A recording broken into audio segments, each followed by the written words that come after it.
over the last 4 months, we've gone from the market pricing in up to 7 rate cuts for 2024 to a point where, now there's some discussion about possible hiking. So if we just take a step back, where do you think the economy is at today in this current cycle, relative to how these cycles have traditionally played out in the past?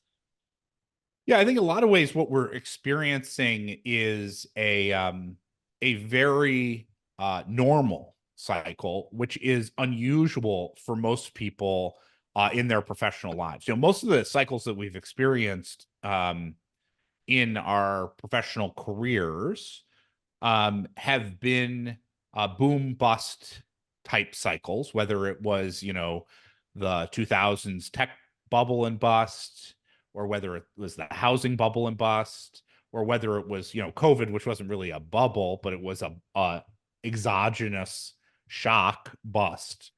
And in all those circumstances, basically what happened was economic expansion was arrested by an unsustainable dynamic, whether it was an unsustainable bubble in asset prices, unsustainable debt growth in 2008, or, a health crisis that made working unsustainable. And so in all those circumstances, I think there was this sense, particularly in 2000 and 2008, this sense of inevitability of a downturn occurring, because there's no way that the excesses that were being built up during those periods could persist. In 2000, actually, there's a lot, there's the asset price bubble, but there was also a huge debt boom related to infrastructure investment, company infrastructure investment related to the technology universe as well. A lot of debt-driven fixed investment. And the thing that's happening today is totally different. What we're having today is much more of an old-time economic expansion where income growth is the primary financer of economic activity, meaning people's wages are growing at a reasonable pace, 5 or 6% a year. They're spending at 5 or 6% a year. That's then translating to somebody else's income, which is 5 or 6% a year. And they're spending 5 or 6% a year. And so we're getting this sort of virtuous cycle of spending in the economy that is actually quite sustainable. In the same way, economic expansions back in the 50s and 60s were typically quite sustainable because they were not debt driven. In a debt driven economic expansion, eventually you got to pay back the debt. So there's only so much debt you can take. In an income driven expansion, that can continue for an extended period of time. And so what we're having instead is basically an old time cycle from the 50s or 60s, where the strength in those conditions is then creating an economic expansion. The economy is too hot relative to the underlying, productivity in the economy, which means that we're having inflationary pressures. And the central bank, the Fed, is just responding to those inflationary pressures in the way a central bank typically would in a late cycle environment, by tightening monetary policy. And the trouble is we haven't necessarily tightened monetary policy enough to break the inflationary pressures that are in the economy. And that's basically what we're seeing right now. Is we moved from a point, 3 or 4 months ago, where at least the market perception was that we had done enough, and the Fed's own commentary that we had done enough to break the cycle of inflation. And now recognizing again that maybe that's not really right, and that more tightening needs to be done in order to bring inflation sustainably back down to the 2% target. And so that's kind of where we are right now, which is very late cycle.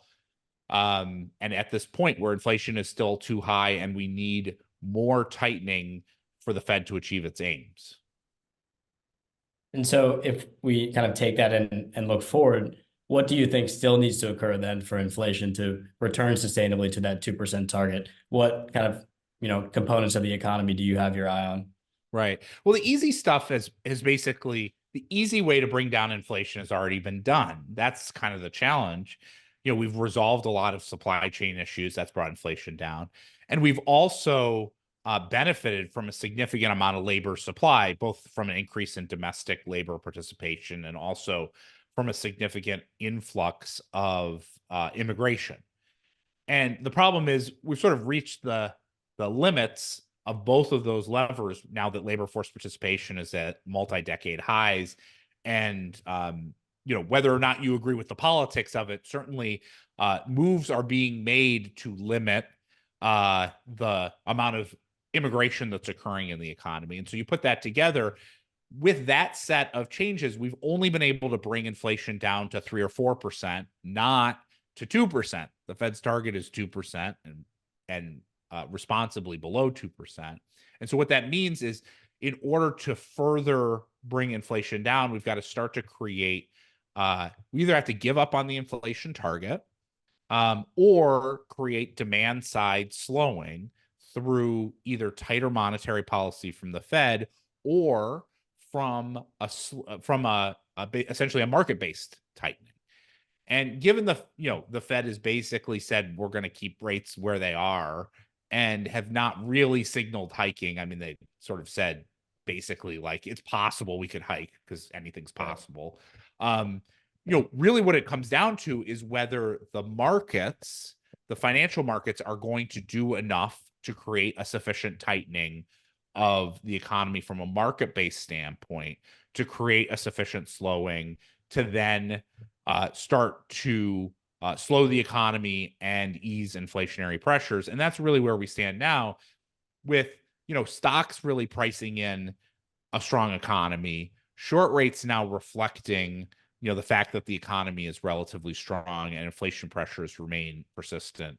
But really what hasn't priced it in is the term premium or the long bond, which is still relatively low in comparison to both the short end as well as the typical term premium that exists in interest rates given the strength of the economy. And so that's really what we're probably most likely to see, which is an interest rate rise. We've seen some of that in recent period, but we really need that interest rate rise in order to slow the economy, in order to break the inflationary pressures. Or what's going to happen is the Fed is going to have to do more work.